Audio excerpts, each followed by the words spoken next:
2026-27ನೇ ಆಯವ್ಯಯ ಕುರಿತು ಪೂರ್ವಭಾವಿ ಸಭೆ. ಜ್ವಲಂತ ಸಮಸ್ಯೆ ಪರಿಹರಿಸಲು ಸಾರ್ವಜನಿಕರ ಮನವಿ.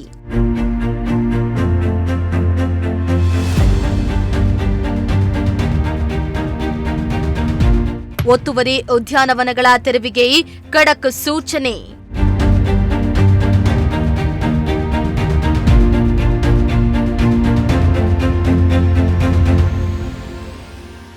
ಪಾವಗಡ ಪಟ್ಟಣ ಪುರಸಭೆಯ 2026-27ನೇ ಸಾಲಿನ ಆಯವ್ಯಯ ತಯಾರಿಕೆಗೆ ಸಾರ್ವಜನಿಕರ ಸಲಹೆ ಸೂಚನೆಗಳನ್ನು ಸಂಗ್ರಹಿಸಲು ಇಂದು ಬೆಳಗ್ಗೆ ಪುರಸಭಾ ಸಭಾಂಗಣದಲ್ಲಿ ಪೂರ್ವಭಾವಿ ಸಭೆಯನ್ನ ನಡೆಸಲಾಯಿತು. ಸಭೆಗೆ ಅಧ್ಯಕ್ಷತೆ ವಹಿಸಲು ನಿರ್ಧರಿಸಲಾಗಿದ್ದ ಮಧುಗಿರಿ ಉಪವಿಭಾಗಾಧಿಕಾರಿಗಳಾದ ಗೊಟ್ಟೂರು ಶಿವಪ್ಪ, ಕೆಎಎಸ್ ಅವರು ಕಾರಣಾಂತರಗಳಿಂದ ಗೈರಾಗಿದ್ದರಿಂದ ಪುರಸಭೆ ಮುಖ್ಯಾಧಿಕಾರಿ ಜಾಫರ್ ಶರೀಫ್ ಸಭೆಯನ್ನ ನಡೆಸಿಕೊಟ್ರು.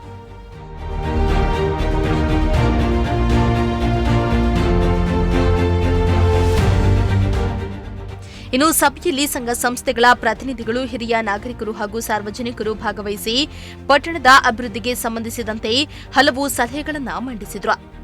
ಇನ್ನು ಹಲವರು ಮಾತನಾಡಿ, ಪೂರ್ವಭಾವಿ ಸಭೆಗಳು ಪದೇ ಪದೇ ನಡೀತಾ ಇದ್ರು, ಅವುಗಳಲ್ಲಿ ಪ್ರಸ್ತಾಪಿಸಲಾದ ವಿಚಾರಗಳು ಕಾರ್ಯರೂಪಕ್ಕೆ ಸರಿಯಾಗಿ ಬರ್ತಾ ಇಲ್ಲ ಎಂದು ಸಾರ್ವಜನಿಕರು ಸಭೆಯಲ್ಲಿ ಮನವಿ ಮಾಡಿದ್ರು.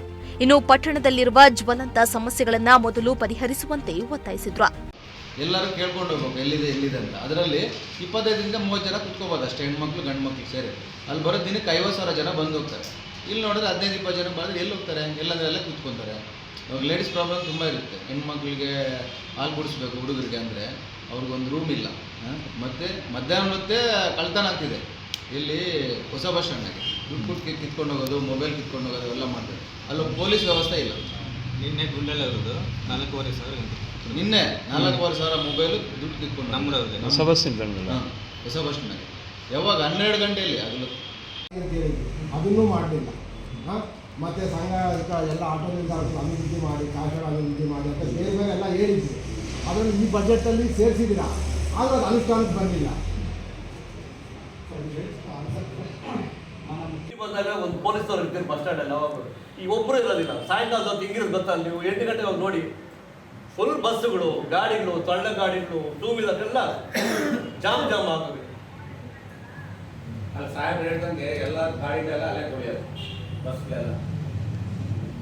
ಈಗ ನಾವು ಸಾರ್ವಜನಿಕರು ವ್ಯಾಪಾರ ಮಾಡ್ಕೊಂಬೇಡಪ್ಪ ಅಂತ ಕೇಳಕ್ಕಾಗಲ್ಲ.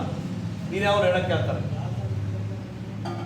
ಇನ್ನು ಹೊಸ ಬಸ್ ನಿಲ್ದಾಣದಲ್ಲಿ ಮಹಿಳೆಯರ ಸುರಕ್ಷತೆ, ಶೌಚಾಲಯ, ಕುಡಿಯುವ ನೀರು ಮತ್ತು ತಂಗಲು ಕೊಠಡಿ ನಿರ್ಮಾಣ, ಶನಿ ಮಹಾತ್ಮ ದೇವಸ್ಥಾನ ಸರ್ಕಲ್ ಬಳಿ ಬಸ್ಗಳ ನಿಲುಗಡೆಯಿಂದ ಉಂಟಾಗುವ ತೊಂದರೆ ನಿರ್ವಹಣೆಗೆ ಬಸ್ಗಳನ್ನು ಹೊಸ ಬಸ್ ನಿಲ್ದಾಣಕ್ಕೆ ಸಾಗಿಸುವ ವ್ಯವಸ್ಥೆ ಮಾಡಲಾಗ್ತಾ ಇದೆ. ಡೈರೆಕ್ಟ್ ಆಗಿ ನಾವು ನಿಮ್ಮನ್ನ ಕೇಳ್ಬಿಟ್ಟೆ ಕೆಲವೊಂದು ನಿರ್ಣಯಗಳನ್ನ ತಗೊಂಡ್ಬೇಕು. ಆ ಸಮಿತಿಯಲ್ಲಿ ನಿರ್ಣಯ ಆಯ್ತು. ಟಿವಿಸಿ ಕಂಪ್ನಿಯಲ್ಲಿ ನೀವು ಅಧ್ಯಕ್ಷರಿದ್ದೀರಾ, ನಿರ್ಣಯ ಆಯ್ತು ಅಂದ್ರೆ ನಾವು ಮಾಡೋಣ. ನೀವು ಹೇಳಿದಾಗ ಅದನ್ನ ತಗೋಣ, ಮೀಟಿಂಗ್ಸ್ ಮಾಡೋಣ.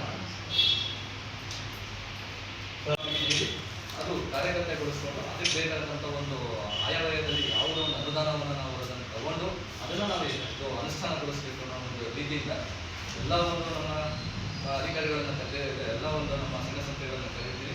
ದಯವಿಟ್ಟು ಎಲ್ಲರೂ ತಮ್ಮ ಸಲಹೆ ಸೂಚನೆ ನೀಡಬೇಕೆಂದು ನಾನು ಈ ಒಂದು ಸಭೆಯಲ್ಲಿ ಎಲ್ಲರನ್ನು ಕೇಳಿಕೊಳ್ಳುತ್ತೇನೆ. ಇನ್ನು ಒತ್ತುವರಿಯಾಗಿರುವ ಉದ್ಯಾನವನಗಳನ್ನು ತೆರವುಗೊಳಿಸಿ ಮಾದರಿ ಉದ್ಯಾನವನವನ್ನ ಅಭಿವೃದ್ಧಿ ಮಾಡಲಾಗುವುದು. ಬೇಸಿಗೆ ಹಿನ್ನೆಲೆಯಲ್ಲಿ ಸಾರ್ವಜನಿಕ ಸ್ಥಳಗಳಲ್ಲಿ ಕುಡಿಯುವ ನೀರಿನ ವ್ಯವಸ್ಥೆ, ಪಟ್ಟಣದಲ್ಲಿ ಹೆಚ್ಚುತ್ತಾ ಇರುವ ಕಳವು ಪ್ರಕರಣಗಳ ಹಿನ್ನೆಲೆ ಸಾರ್ವಜನಿಕ ಸ್ಥಳಗಳಲ್ಲಿ ಸಿಸಿ ಕ್ಯಾಮೆರಾ ಅಳವಡಿಕೆ, ಫುಟ್ಪಾತ್ಗಳಲ್ಲಿ ಅಂಗಡಿ ಮಳಿಗೆಗಳ ವಿರುದ್ಧ ಕ್ರಮ ಕೈಗೊಂಡು ಪಾದಚಾರಿಗಳಿಗೆ ಅನುಕೂಲ ಕಲ್ಪಿಸಲಾಗುವುದೆಂದು ಜಾಫರ್ ಶರೀಫ್ ತಿಳಿಸಿದರು. DSS ಸಂಘದ ಎಲ್ಲ ಅಧ್ಯಕ್ಷಗಳಿಗೆ, ನಮ್ಮ ಪತ್ರಿಕಾ ಮಾಧ್ಯಮ ಮಿತ್ರರಿಗೆ ಮತ್ತು ಜನ ಮಸೀದಿಯ ಒಂದು ಅಧ್ಯಕ್ಷಗಳಿಗೂ ಸಹ ಮತ್ತು ನಮ್ಮ ಎಲ್ಲ ಅಧಿಕಾರಿಗಳು ಮಿತ್ರರಿಗೂ ಸಹ ನಾನು ಈ ಒಂದು ಸಭೆಗೆ ತಮ್ಮ ಸಲಹೆ ಸೂಚನೆ ನೀಡಬೇಕು. ಇನ್ನು ಸಭೆಯಲ್ಲಿ ಕಾರು ಚಾಲಕರ ಕುಟುಂಬಗಳಿಗೆ ವಾಸಸ್ಥಳದ ವ್ಯವಸ್ಥೆ ಹಾಗೂ ತಾಲೂಕು ಪತ್ರಕರ್ತರಿಗೆ ಆರೋಗ್ಯ ವಿಮೆಗಾಗಿ 2 ಲಕ್ಷದಿಂದ 5 ಲಕ್ಷ ಅನುದಾನವನ್ನ ಮೀಸಲಿಡಲಾಗುವುದು.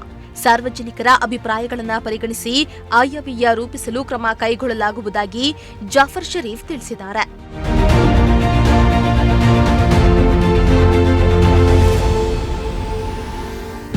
ಇನ್ನು ಸಭೆಯಲ್ಲಿ ಪುರಸಭೆ ಆರೋಗ್ಯ ನಿರೀಕ್ಷಕ ಶಂಷದ್ರೋಹ, ಕಂದಾಯ ಅಧಿಕಾರಿ ಮಹೇಶ್, ನಾಗರಾಜಪ್ಪ, ಅಕೌಂಟೆಂಟ್ ಹರೀಶ್, ಎಸ್ಎಸ್ಕೆ ಸಂಘದ ಅಧ್ಯಕ್ಷ ಅನಿಲ್ ಕುಮಾರ್, ಡಿಎಸ್ಎಸ್ ನಾರಾಯಣಪ್ಪ, ಶಿವಕುಮಾರ್, ಅಬ್ದುಲ್ ಕಲಾಂ ಸಂಘದ ಅಧ್ಯಕ್ಷ ರಿಜ್ವಾನುಲ್ಲಾ, ಶಮೀರ್ ವೃಕ್ಷದ ಅಧ್ಯಕ್ಷ ಸತ್ಯ ಲೋಕೇಶ್, ಮಾನವ ಹಕ್ಕು ಮತ್ತು ಭ್ರಷ್ಟಾಚಾರ ವಿರೋಧಿ ಸಂಘದ ತಾಲೂಕು ಅಧ್ಯಕ್ಷ ಇಮ್ರಾನುಲ್ಲಾ, ಆಟೋ ಚಾಲಕರ ಸಂಘದ ಅಧ್ಯಕ್ಷ ಬೇಕ್ರಿ ನಾಗರಾಜ, ರಕ್ಷಣಾ ವೇದಿಕೆಯ ಅಧ್ಯಕ್ಷ ಲಕ್ಷ್ಮೀನಾರಾಯಣ್, ಫುಟ್ಪಾತ್ ವ್ಯಾಪಾರಿಗಳ ಅಧ್ಯಕ್ಷ ಗೇಟ್ ಕುಮಾರ್, ಜಾಮಿಯಾ ಮಸೀದಿಯ ಮುತುವಲ್ಲಿ ಲತೀಫ್, ಆರೋಗ್ಯ ಇಲಾಖೆಯ ಸಿಬ್ಬಂದಿ ಸೇರಿದಂತೆ ಹಲವರು ಹಾಜರಿದ್ದರು.